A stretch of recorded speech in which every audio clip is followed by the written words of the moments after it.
One to go in the first half. Roosevelt Teddy's with the ball. Tex Phillips. His nickname is High Riser. I can't imagine why.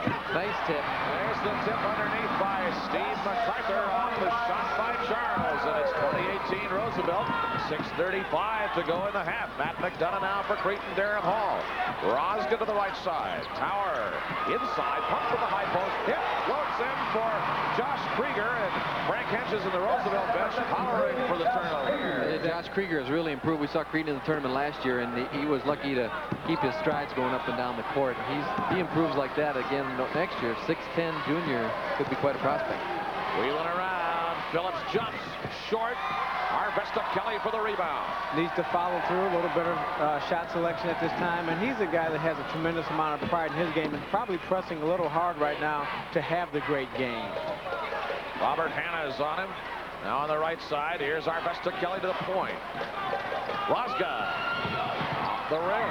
Dragged down by Steve MacArthur. Teddy's come back. It's a 20-20 game. 5:41 to go first half.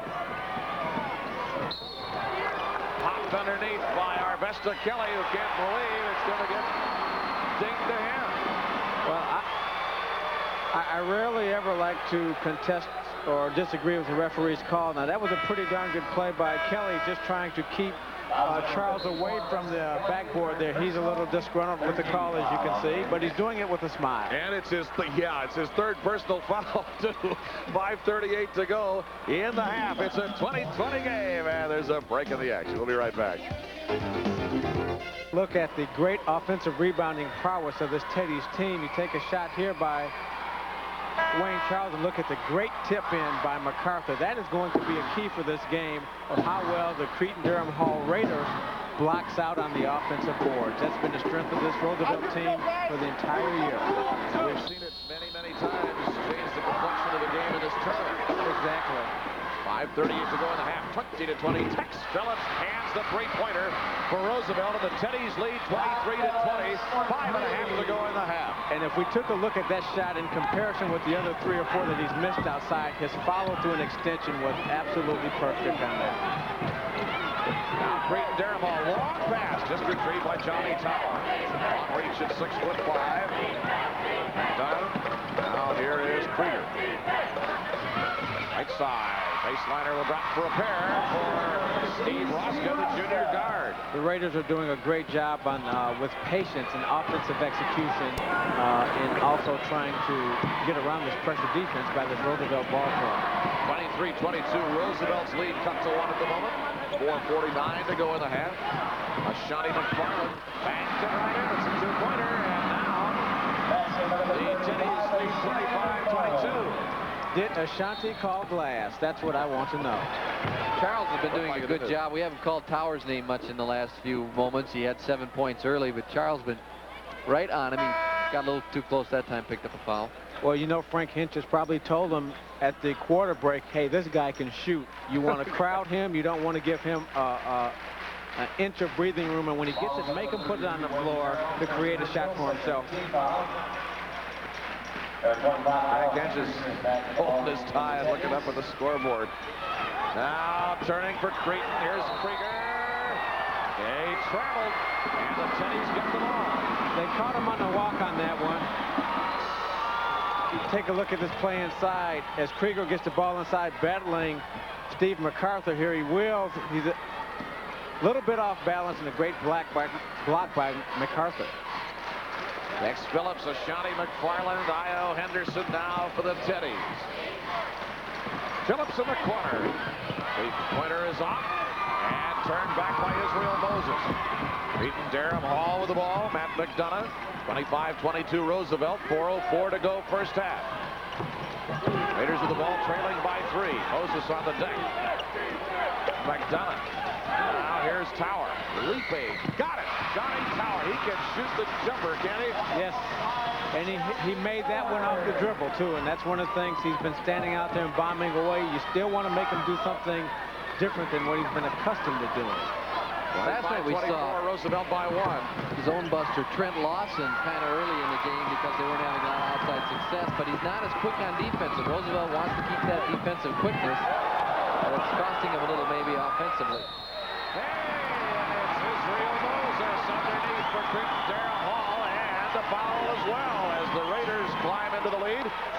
26-25, 3:26 to go in the half. And again, McDonough sets the play. Great pass there by Matt McDonough, penetrating, drawing the defense to him, and threading the needle to Israel Moses. Israel Moses a chance for a three-point play. He's 4 for 4 in the line in this tournament so far. I'll tell you what, I've watched him play this whole tournament, and I just love what he gives to your ball club. Great defender, usually guards the best offensive player for the opposing team. He is a dandy, and with 3:26 to go in the half, a break in the action of our AA championship game. It's Cretin Derham Hall 27, Roosevelt 25. We'll be right back. The road in the playoffs here on Receptive Channel 9. With Billy McKinney and Jim Gilliland, this is Doug McLeod, courtside at the St. Paul Civic Center. Last AA championship game with 3:11 to go in the first half. And the shot outside by McFarland doesn't go. It's 27-25. Cretin Derham Hall leading Minneapolis Roosevelt. Tex Phillips for Roosevelt. Didn't go. And on the rebound, the foul is called underneath as Cretin's Johnny Tower was there again with that long reach to drag the ball off. Io Henderson draws the foul. Phillips again not following through completely on the shot, and Henderson crashing the board from the weak side. If you take a look at this again, good position there by John Tower. Back quickly, the Cretin Derham Hall Raiders. McDonough right side. In she goes for Johnny Tower. The Cretin Derham Hall Raiders. He has 12. And the Raiders climb to a 4-point lead. 29-25. 2:41 to go in the first half. Ashanti McFarland.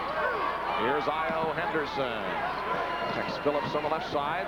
All stacked up in the middle, so Henderson fires outside. Missed the mark. And Matt McDonough turns it back for the Cretin Derham Hall Raiders. Fast break. In it goes. Missed. Right back quickly the other way. McFarland bombs away from MacArthur. Got it. Steve MacArthur. And Roosevelt pulls to 2. 29-27. Cretin Derham.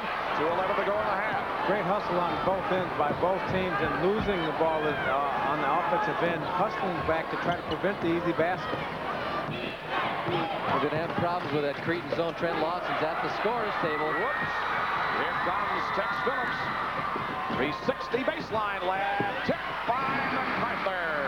I like the hustle of MacArthur. You know, a lot of big guys will amble up the court if they figure it's a fast break situation that they're not going to be part of it, but he's been right there in several key situations. Well, it's a smart hustle on his part because he knows, and you want all your players to do this, to realize if you hustle back, you may become involved in the play and get an easy basket just like And he's in done. that case right there, Io Henderson gets the foul. It's a 29-29 game. Look at this again. Now watch 45, MacArthur.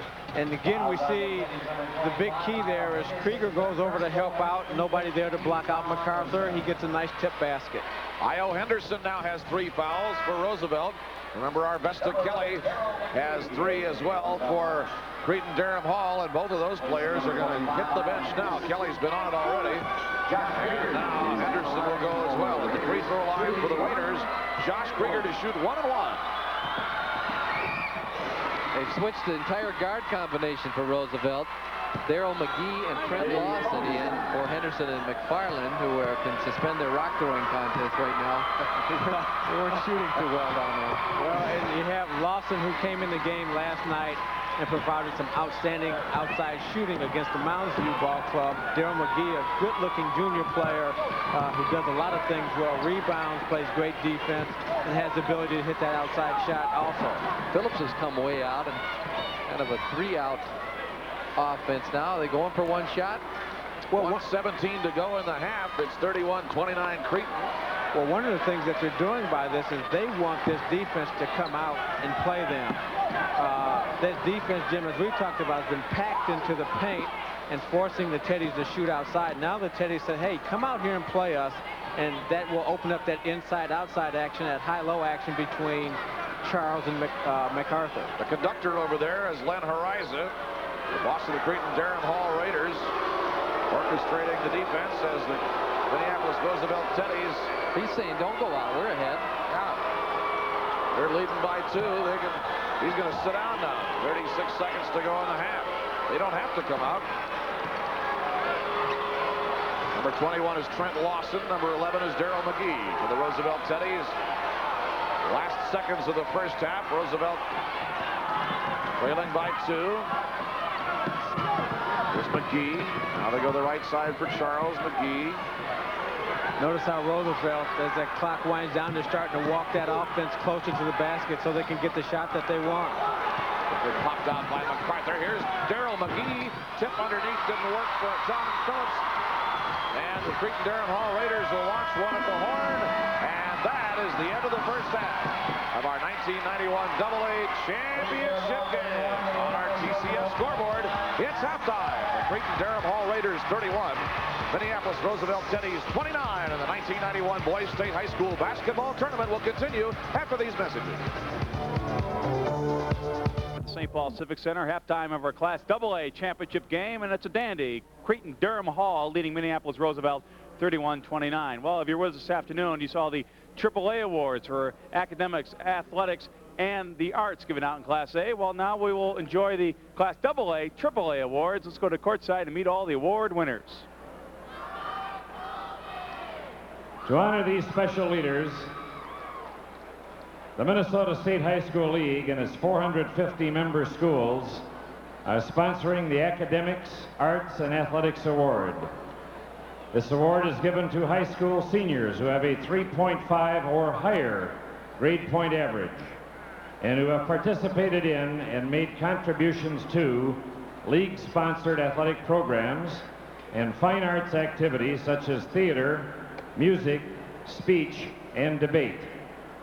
The AAA clubs of Minnesota have joined the Minnesota State High School League in celebrating the many achievements of these 16 students. And the league would like to offer a special thanks to the AAA clubs and to the members of the award selection committee for their time and dedication.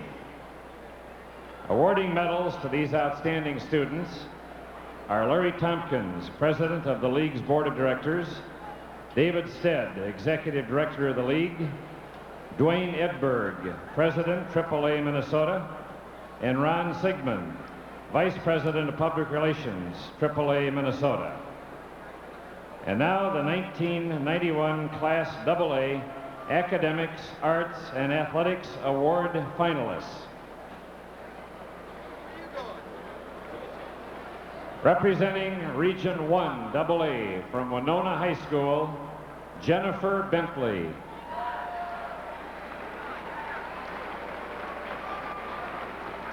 And from Owatonna High School, Justin Colby.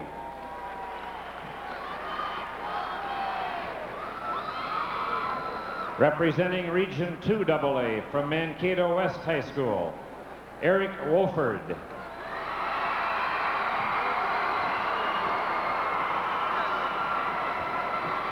Representing Region 3 AA from St. Paul Central High School, Sarah Hallman.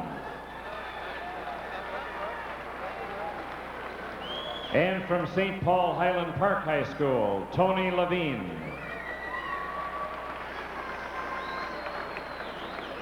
Representing Region 4 AA from Mounds View High School, Aaron Nissen.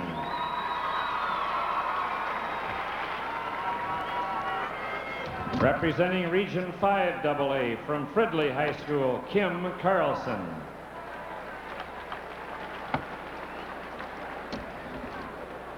And from Minneapolis South High School, Christopher Wexler.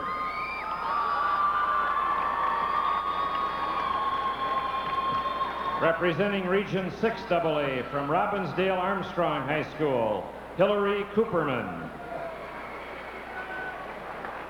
And also from Robbinsdale Armstrong High School, Bradley Olson.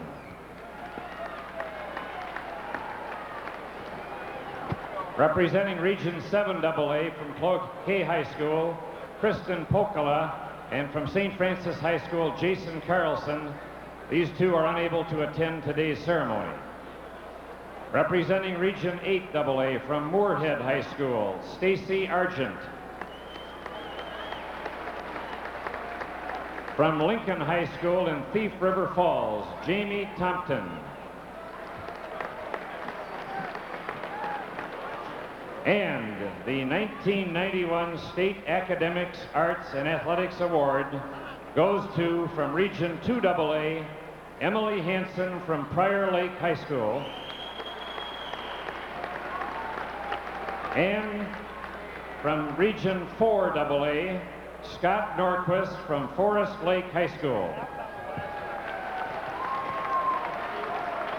The AAA Auto Clubs will award $500 to both Emily and Scott and to Prior Lake and Forest Lake High Schools. Ladies and gentlemen, the 1990 AAA AA Award Achievers.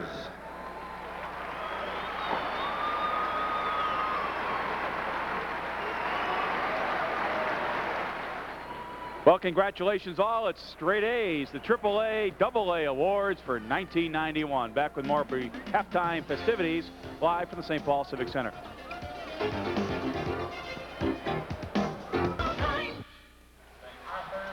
Second half about to begin in the 1991 AA Championship tilt here at the St. Paul Civic Center. Cretin Derham Hall leading Minneapolis Roosevelt by a score of 31-29. This game as tight as you could want it, as entertaining as you could want it for a championship game. Let's take a look at the halftime numbers and see if they'll tell us anything interesting at this point. Well, as we talked about, everything's really even with the exception of field goal percentage. The Raiders are shooting a hot 54% from the field, but other than that, everything is really close. Turnovers, rebounds. It's everything we expected in a championship game and more. I think Cretin's a good shooting team, and Roosevelt's doing what they have to do to stay in there, playing that active defense and causing a few turnovers, getting some fast break buckets. Cretin Derham Hall by 2. Stay with us. The second half is coming up for the 1991 Boys State High School Basketball Championships in Class AA. We'll be right back. St. Paul Civic Center, the second half of action of the 1991 Minnesota High School Basketball Championships Class AA, and this boys tournament is now 16 minutes to go of regulation time. Hello everybody, and we're ready to go with second half action with Billy McKinney and Jim Gilliland. This is Doug McLeod as the Roosevelt Teddies inbound the ball, and Ashanti McFarland plays it to the corner for Tex Phillips. 31-29, Cretin Derham Hall leads by 2. Roosevelt with the ball, and the game is tied on the bucket by Steve MacArthur. 16 seconds into the third quarter, and here we go again. 31-all. I tell you, Steve MacArthur has a very unorthodox looking shot, but it's very effective, and he makes that shot. And he's going to have to look to take that shot a little bit more in this second half. That's interesting, too. A lot of coaches are going to tinker with a shot like that, too. And they've obviously let him shoot because it works. If it ain't broke, don't fix it. That's right. Here comes Tex Phillips. Whoop. Well, here's the thing that he needs to concentrate on right now. He wants to get the dunk so badly here. He needs to consider protecting the basketball and getting an easy layup instead of going for the big showtime play. Now, the dunk is a very demoralizing play when used properly and at the right time. Now here's Phillips from the high post. Got that one. He only shot 4 for 13 in the first half. If he gets off here in the second half, it'll surely help the Teddies' cause. 33-31 Roosevelt, early third quarter. Well, certainly. He is the heart and soul of that basketball team because he does so many things. He scores, he rebounds, he sets his teammates up. He's the leader out there in that ball club. Oh, there was a good play by Moses. Israel Moses almost saved the day there. Got a pat on the rear end for his troubles from Ashanti McFarland. He's a great-looking athlete here. He does so many things. I just love his defense and his hard work. Here, he really lost the ball. Great hands and a great thought to try to get the ball to Roosevelt, but just couldn't deliver the pass. That was one of those almost a sensational plays. Foul inside on Josh Krieger of Cretin Derham Hall. 33-31, Roosevelt leads by 2 with 6:32 to go in the third quarter. Seesaw game. It's really what we expected between these two great ball clubs. I mean, they've had sensational years. They've got great players. They have great coaches, and it doesn't surprise me that we're seeing the kind of game that we're having tonight. Now, bear in mind that the Roosevelt Teddies are